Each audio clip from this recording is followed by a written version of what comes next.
Muy bien. Entonces, nos falta poquitito, pero hay que mirar, ¿verdad? Estábamos en hipotiroidismo. Voy a retroceder otra vez. Bueno, esta misma. Si ustedes se fijan, ¿verdad? Cansancio mental. Y que si las hormonas tiroideas se encargan de la producción de ATP. Y si no hay hormonas tiroideas, no hay ATP. Y si no hay energía, evidente que va a haber cansancio, ¿verdad? Pero este cansancio mental no es solo mental, es generalizado. Normalmente el paciente hipotiroideo se duerme todo de balde, no tiene la posibilidad de levantar, o sea, se levanta un rato y después ya está, bolsas de vuelta. Hay un agotamiento crónico, hay un debilitamiento muscular. Claro, si pierde calcio, no entra más calcio, no, hay pérdida de humedad, hay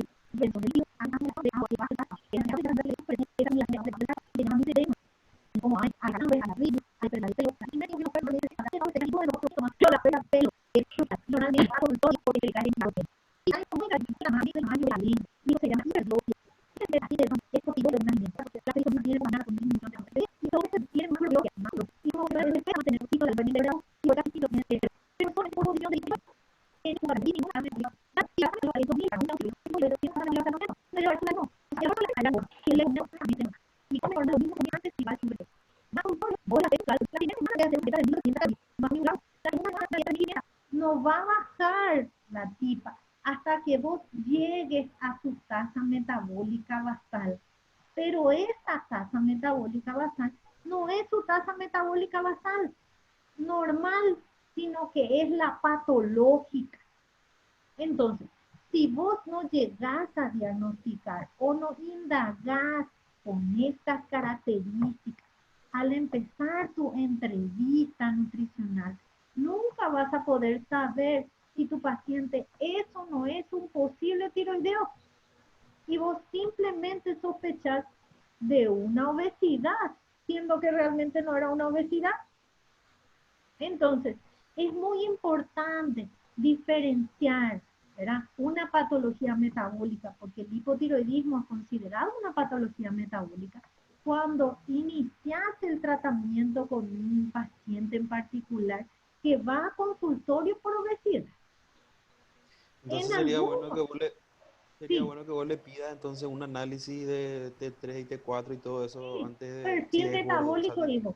Vos cuando sí, llega tu paciente a consultorio para iniciar la ficha contigo, tenés que pedirle perfil metabólico. Le haces nomás la pregunta a tu paciente. Vos tenés seguro médico, vos podés hacerte unos análisis que yo quiero para que podamos empezar a trabajar bien. Le haces esa pregunta. Los médicos que son así responsables, le preguntan a su paciente si pueden hacer. De igual manera, el nutricionista puede hacer esa pregunta. ¿Qué tal si vos te encontrás con un paciente hipotiroideo o con uno que quiere subir de peso y era hipertiroideo? Yo tuve dos alumnas a quienes yo le dije, acepte tenía todos los rasgos de un hipertiroidismo, te juro, todos los rasgos. Y nunca se habían diagnosticado y tenían esa exostanía característica, ese ojito saltón, ese que come todo lo que quiere y no sube, no tiene masa muscular. Cuando un paciente se te va a consultorio con escasa masa muscular, voy a tener que sospechar de un hipertiroidismo, ¿verdad? Y probablemente sea un Hashimoto con un quiste que es autónomo, ¿verdad? Y que la mayor parte del tiempo a ella le está manteniendo el hipertiroidismo, ¿verdad? Hay épocas de hipotiroidismo, pero hay otras épocas de hipertiroidismo. Entonces, nunca olvidar que los quistes son autónomos y que, ¿verdad? Ahí el diagnóstico, mira, si tu hormona, lo ideal es siempre pedir un perfil tiroideo que solo dos nomás le vas a pedir. Los médicos piden T3, T4 y TSH, pero no se justifica porque la que hace efecto es la T4 libre y la que regula la secreción es TSH. Ahí vos ya le ahorras ya la mitad, un tercio a tu paciente. Entonces le vas a pedir FT4, le vas a pedir TSH y si puede hacerse una ecografía tiroidea.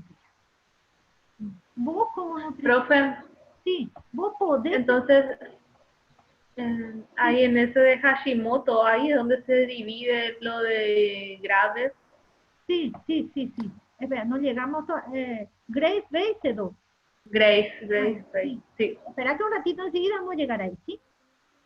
Bueno, entonces, si nosotros va a un paciente en consultorio y está pasado de peso, y vos le preguntás, ¿cuánto subiste en los últimos años? O le decís, ¿cuánto subiste en este último año? Y te dice 20 kilos. Un paciente normal, eutiroideo, no te puede subir 20 kilos en un año. Y el paciente te dice, yo no sé más qué hacer porque yo no como tanto. Entonces, si vos realmente te interesa a tu paciente, le vas a decir que anote, que te envíe un correo más adelante y que anote todo lo que él comió en 24 horas. ¿Sí? Y mientras tanto vos le decís, dentro de 3 días te voy a mandar tu dieta. Pero antes necesito saber las porciones que vos comés y en algunos casos se puede pedir inclusive la foto del tamaño de la comida que comes. ¿Está? Pero vos le tenés que dar la libertad, la seguridad a tu paciente, que se sienta seguro contigo, de que sea sincero. Porque está también el paciente que te dice, yo no como nada, es bombera. Y Bolivia come muchísimo, come 2 platos, ¿verdad? Y no hace ninguna... Triro. Y no hace ninguna actividad física. Ahora mismo nuestra tasa metabólica basal disminuyó bastante por la falta de actividad y por la diferencia de temperatura ambiental. ¿Sí?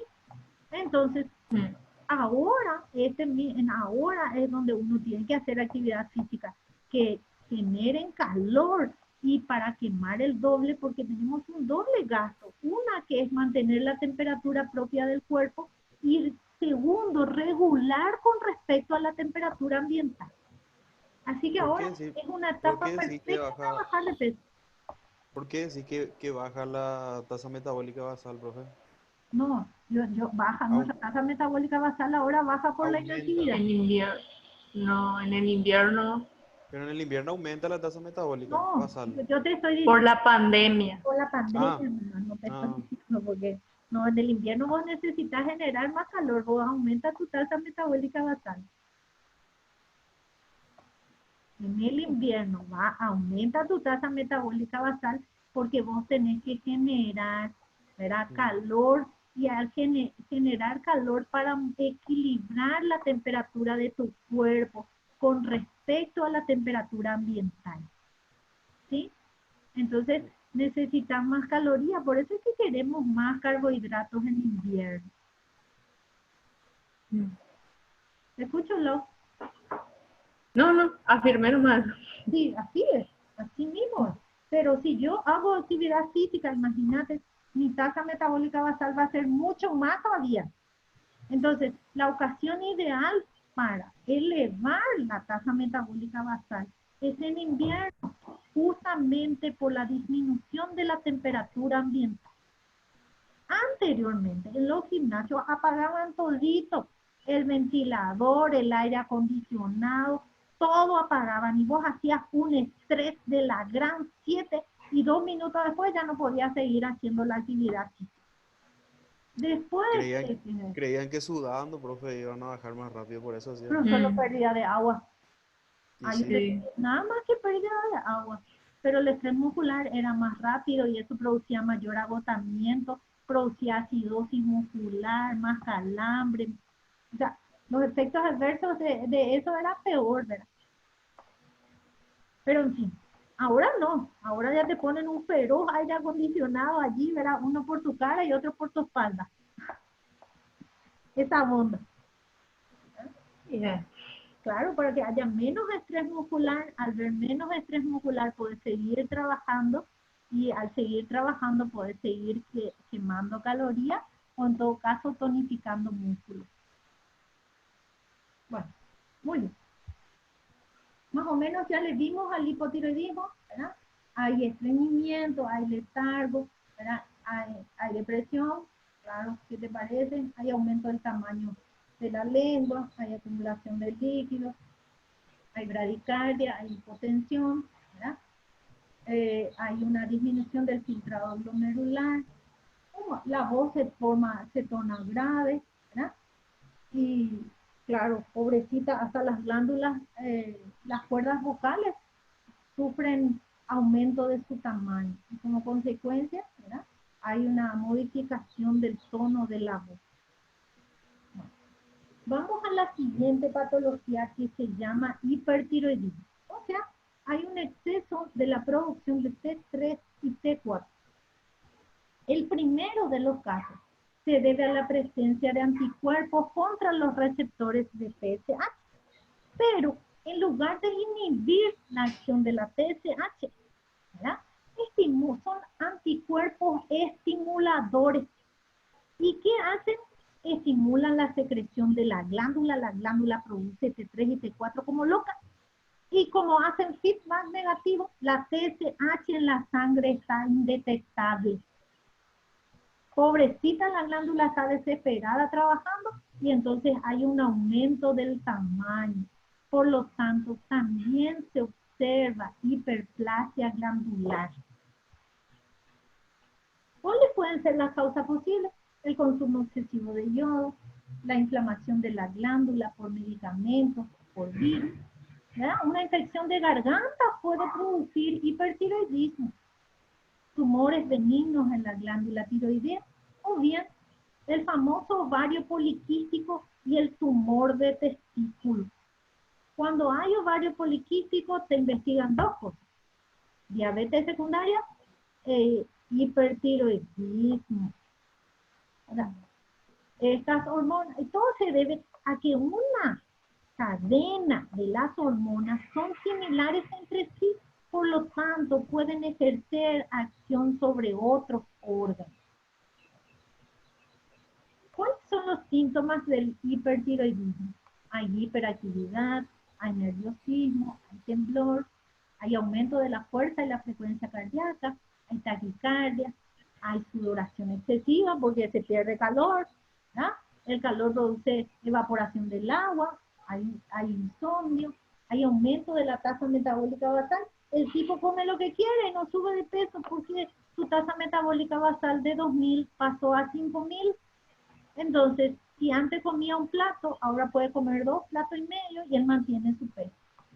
Y fíjense, esto es lo que yo les decía hace rato, ese de los ojos saltones que se llama exoftalmia. Yo he visto a un paciente con exoftalmia y no era flaco, no era para nada flaca la señora, pero te juro que me asustó tanto porque parecía que su ojo iba a desorbitar. Y así te da, ¿eh? Bueno, ¿cómo diagnosticamos? Haciendo dosajes. En el hipotiroidismo, T3 y T4 van a estar disminuidos y TSH va a estar aumentado. ¿Qué yo busco? Anticuerpos antitiroglobulina, anticuerpos antitiroperoxidasa, o bien hago dosaje de tiroglobulina en la sangre. Hago ecografía para saber si la glándula está aumentada y hago ecodoppler de tiroides para saber cómo está la circulación en el interior de la glándula. Acuérdense que una célula cancerosa necesita más alimentos y al necesitar más alimentos aumenta el número de vasos sanguíneos para él, para recibir más alimentos. Entonces dice, circulación conservada. Si dice circulación conservada, significa que hay la misma cantidad de vasos sanguíneos que van hacia aumento del número de la vascularización. Si te dice, es porque este tumor que ellos están detectando ha creado nuevos vasos sanguíneos y probablemente sea un tumor maligno. Entonces el ecodoppler es muy importante para ver cómo se está comiendo ese tumor. Si es que existe un tumor y si no existe, no. En el hipertiroidismo ya sabemos T3 y T4 va a estar aumentado y TSH va a estar disminuido por feedback negativo. ¿Qué buscamos? Anticuerpo antirreceptor de TSH para diagnosticar enfermedad de Gray. También hago ecografía buscando nódulos o buscando quistes, porque acuérdense que los quistes pueden ser autónomos, no lo olviden eso. Entonces, cuando vos tenés quistes, vos no podés entrar dentro de una categoría determinada. Un tiempo vas a estar en una fase y otro tiempo vas a estar en otra fase. La regulación ya es más difícil comparando con un paciente El normal. quiste estaría, entonces en ese caso el quiste sí o sí estaría en la parte de la hipófisis. No, el No, quiste no, no, de la glándula. tiroides. Ah, en la glándula. Sí, pero si en la glándula está limpia, ¿sí? Y la TSH está disminuidísima, porque en el hipertiroidismo TSH también está disminuido, pero tu T4 también está bajo, ¿verdad? Como no hay mensajero, tu glándula no produce. Cuando los dos están bajos, entonces vos sospechás que el quiste está en la hipófisis, ¿sí? Sin embargo, cuando el quiste está en la glándula tiroidea, ¿qué hace en este caso? Puede hacerse o un hipotiroidismo o un hipertiroidismo. Si el quiste hace hipotiroidismo, va a haber T3 y T4 bajo, pero la hipófisis le va a mandar el mensajero. No hay hormona en la sangre, fabrica hormona. Y la otra no le va a hacer caso. Si hay un hipertiroidismo, T3 y T4 van a estar en altas concentraciones en sangre y eso va a bloquear la producción de tu TSH. Y prácticamente vas a tener TSH bajísimo. Hay veces que tengo TSH indetectable en los pacientes. No se detecta, ya no hay equipo ni el más sofisticado que detecta 0,001 miliunidad internacional. No detecta, porque no hay. Bueno, muy bien. Profe, una consultita. ¿Y si dice, por ejemplo, que se tiene bocio difuso, eso es quiste? Bocio difuso multinodular o un solo nódulo. ¿Cuál de No los sé cuántos nódulos, pero bocio simple, bocio difuso simple. bocio simple de Hashimoto nomás, ¿verdad? Pero aquí, ¿cuál es? Hay que seguirle al quiste siempre. ¿Qué significa eso? Una vez al año, ecografía y chequeos de hormona tiroidea cada 6 meses. ¿Sí? Ah, No ok. te queda de otra porque viste que al tener un quiste, vos no sabés su comportamiento. Hay quistes buenos, que están ahí, que no Sí. hacen absolutamente ningún daño ni afectan la función tiroidea. Pero hay otros quistes que son activos, que sí modifican la actividad de la glándula tiroidea. ¿Tá? Y en este caso, cuando ya hay modificación de la actividad de la glándula, es cuando el control de las hormonas riguroso cada 6 meses y la ecografía una vez al año. Sí. Bueno, muy bien. ¿Qué alimentos son ricos en yodo? Nutrición, ¿verdad? Pepino muy rico en yodo, el pescado muy rico en yodo, la sal y la leche que tiene concentraciones interesantes de yodo. Las algas marinas, fíjense la concentración acá, el salmón, 200 microgramos, nosotros necesitamos 100, ¿verdad? Ostras, atún, no hay acá, atún hay, avena sí hay, atún 50 microgramos, ¿sí? 100 gramos de atún tiene 60 microgramos, o sea que una gatita de atún ya tiene casi la cantidad que necesitamos. La soja tiene algo, el queso tiene un chiquito, los frijoles algo, la leche 15 100 ml, 30 200 ml, 42,5, un cuarto de leche ya tiene 42,5, quiere decir que medio litro de leche tiene la cantidad de yodo que necesitamos. ¿Sí? Los huevos ya también, espinaca 20 gramos, o sea que podemos completar fácilmente 100 miligramos, microgramos de hierro para poder cumplir con el requerimiento. ¿Qué alimentos ayudan al hipotiroidismo? Fíjense, estas algas nunca he visto por acá, rabanitos sí tenemos, las especias, También algas con yodo me imagino que hay en un buen supermercado. Quinoa también debe haber. Arroz integral hay. El famoso azaí, ¿verdad? Y esta frutita negra. ¿Te acordás que Laura, vos justo me hablaste de esta frutita? Sí, sí, sí. Ay, casi. Ese está pegado Al al tronco. tronco. Y el Ese ficino, es azaí. Ese no es azaí. no es azaí, pero tiene el mismo nivel de yodo que el azaí. Ah, ya. Sí. Ya. Bueno, muy bien. Genial. ¿Qué otros nutrientes tiene que consumir un paciente que tiene problemas tiroideos? Porque ayudan a la producción de las hormonas y al buen funcionamiento de las glándulas, sí. El hierro, el manganeso, la vitamina A y el selenio. Fíjense que acá tenemos vitamina A y selenio porque durante la oxidación se generan radicales libres, porque se usa agua oxidada. Entonces, para evitar la destrucción de la glándula. Bueno, muy bien. ¿Qué alimentos producen bocio? Fíjense acá.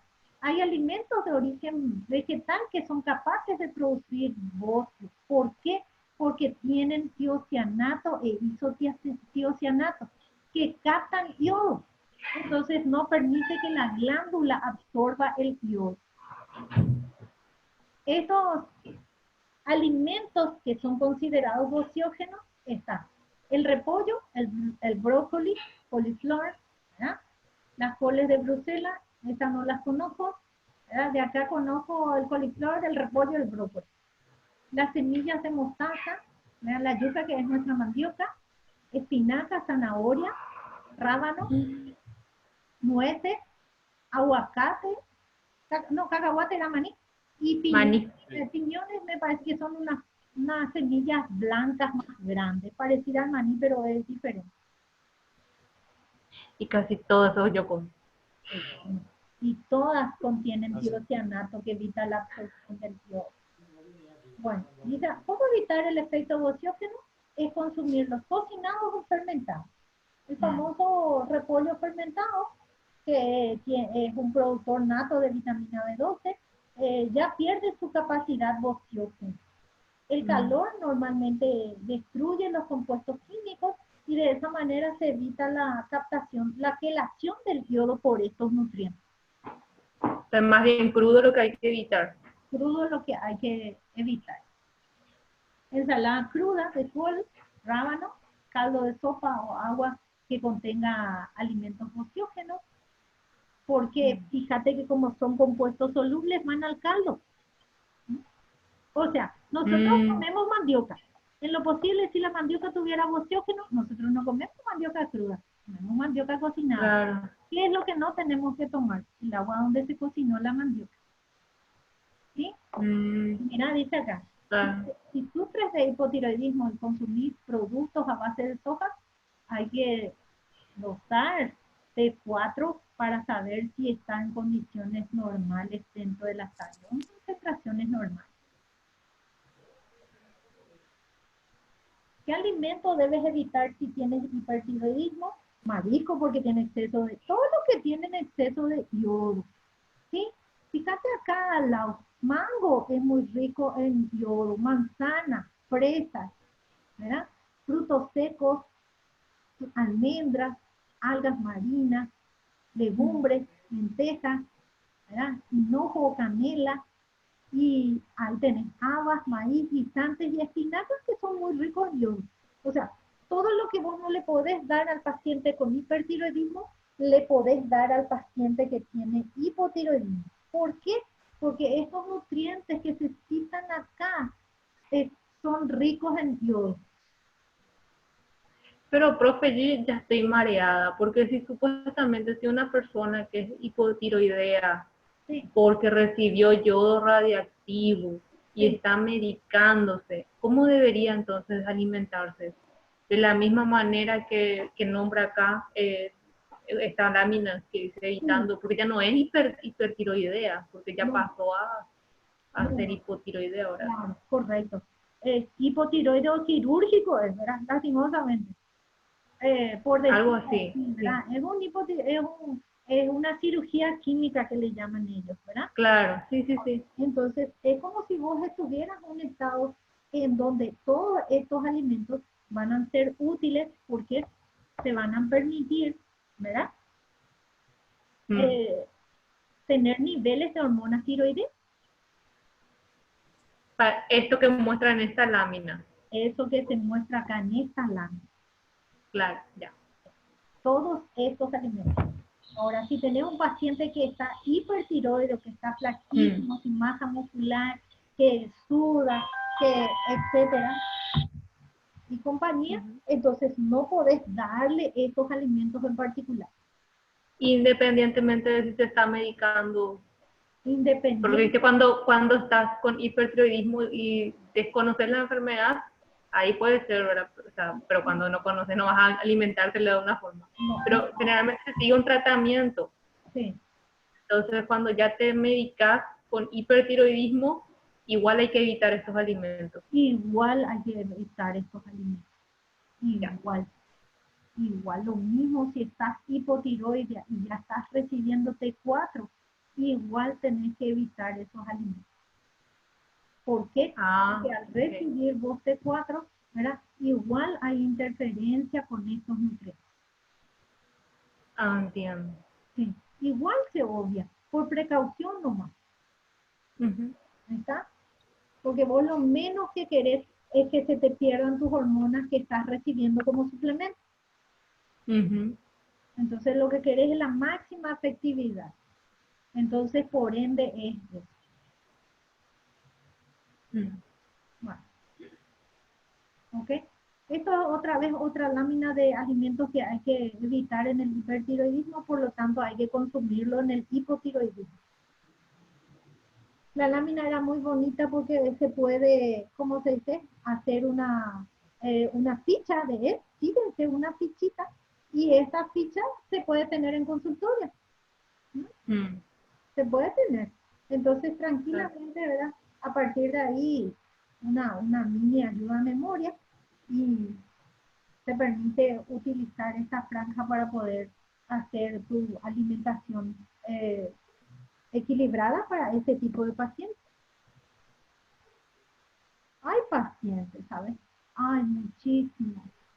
Hay un estudio muy importante que se hizo el año pasado en el hospital de Itagua, en donde se encontró que el 40% de las mujeres que fueron a consultorio para hacerse dosaje de hormonas tiroideas tenían hipotiroidismo. Quiere decir que, y para colmo de males, la gran mayoría tienen Hashimoto, ¿sí? Entonces, vas a encontrarte con pacientes. Mm. Bueno, ¿viste? Esto es para pacientes hipertiroideos, de vuelta, ¿verdad? Que ya yo puse todo en exceso nomás para que les sirva, para que ustedes guarden, ¿sí? ¿Ok? Y claro, son cosas que uno puede guardar como, no sé, puede hacer Sí. ya una carpetita en su CPU y de repente ya puede ir almacenando fichas, ¿verdad? Que me parece Ah, interesante, sí. como por ejemplo esos, los alimentos que ayudan a aumentar HDL, cosas así que uno ya puede ir guardando y ya puede ir aumentando sus conocimientos nutricionales según la patología. ¿Está? Ay, qué rabia me da. Cuando a mí me diagnosticaron hipertiroidismo, me dijeron a mí, o sea, yo tenía la típica imagen de hipertiroidismo flaca, hipotiroidismo gorda, lo básico. Entonces pregunté y no me van a orientar en base a la alimentación y me dijeron, no, come normal. No, es Y, así. Para y mí, era algo que me frustraba porque uno, que es normal también, ¿verdad? y, y sí, está todo ligado. sí, claro que está todo ligado. Por supuesto que está ligado, ¿verdad? Fíjate, por ejemplo, que la cebolla tiene, por más que tenga pocos niveles de yodo, es uno de los alimentos que consumimos diariamente y en dos alimentos muy importantes, tanto en el almuerzo Sí. como en la cena, ¿verdad? Y si vos Mm. estás con hipotiroidismo, entonces es un problema terrible. Sí. Perdón, si estás con hipertiroidismo es un problema y vos estás consumiendo cebolla en 2 alimentos y tal vez de manera exagerada, ¿verdad? Ahí dice alimentación para hipertiroidismo. Y sí, Está permitido entonces cebolla. y eso es lo que te digo, que si vos estás con un hipertiroidismo y estás consumiendo 2 alimentos, 2 cebollas, estás en, perdón, sí, tenés razón, me equivoqué. Está ok. Sí, Para hipo lo que... al revés. En el caso de un hipotiroidismo, lo que la cebolla no estaría permitido. Claro. Bueno, muy bien. ¿Ok? Entonces, bueno, ¿hay alguna pregunta? Tengo todavía 6 minutos. ¿Y vos sí, porque Estoy bien, bro. yo, no?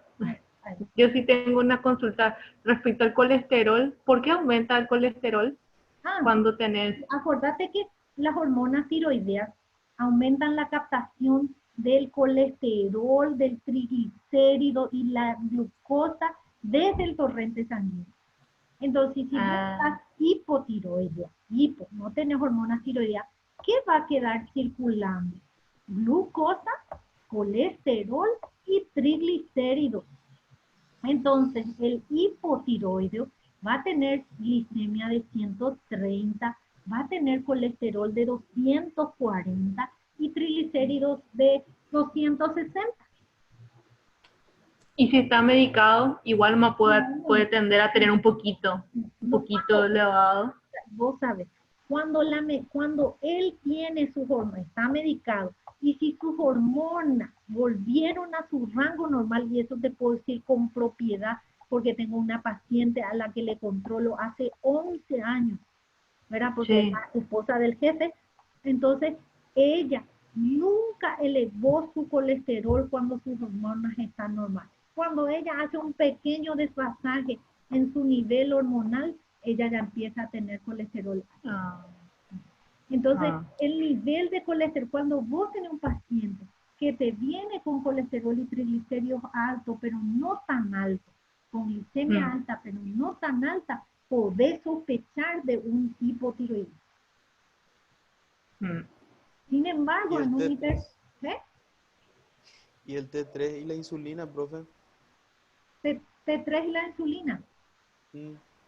O sea, quería volver a tipo tocar nomás ese tema. ¿Qué tiene que ver el T3 con la insulina, profe? Y que dijimos que la T3 estimula la secreción de la insulina. Sí. ¿Está? Entonces, de alguna forma, T3 también regula la entrada de glucosa de manera indirecta, ¿verdad? De 2 formas, de manera directa y de manera indirecta. De manera directa porque ella misma se encarga de introducir glucosa desde el torrente sanguíneo. Y de manera indirecta porque estimula la liberación de la insulina y la insulina junto con la T3, ¿verdad? Se encargan de introducir glucosa desde el torrente sanguíneo. Entonces, cuando la insulina tiene, ahora estamos descubriendo un ayudante de la insulina. ¿Y quién es el ayudante de la insulina? La hormona tiroidea. Entonces, si vos tenés un paciente hipotiroideo, falta tu ayudante. A vos te tocaba meter 300 y al ayudante le tocaba 100. Vos metiste los 300, pero quedó los 100. Y ese es el aumento de la glucosa en sangre que se observa en un hipotiroidismo. Tu glucosa está un poquito por encima del valor normal, pero no está en el rango de un diabetes. ¿Okay? Vos tenés glicemia de 117. En esta paciente yo suelo tener glicemia de 117, glicemia de 135. Lo máximo que ella llegó fue a glicemia de 154. Pero no pasó, ese fue en su peor etapa, ¿verdad? Pero no superó los 200. ¿Por qué? Porque no es una franca diabetes, es simplemente una diabetes secundaria por deficiencia del ayudante de la insulina, que en este caso es la T3. ¿Ok? Otra consultita, esos T4 que se medican, que te dan la medicación, ¿son los T4 libres o no? T4 libres. es T4 libre. T4 libre, ya biodisponible en el tórax. Claro. Y la durabilidad. Y esa es la que directo Ya. es 24 horas.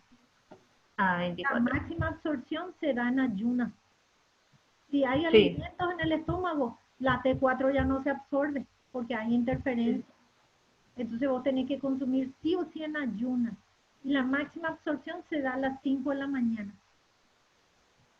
O sea, antes de iniciar tu jornada. Vos cronometras tu reloj, te levantás a las 5 de la mañana, tomás tu T4 y bueno, tenés 2 horas para cargar el estómago y eso le permite a él absorberse en su máxima expresión. A mí eso es lo que me jode también. Yo tengo mi alarma para T4. Sí o sí, cuando te levantas a orinar.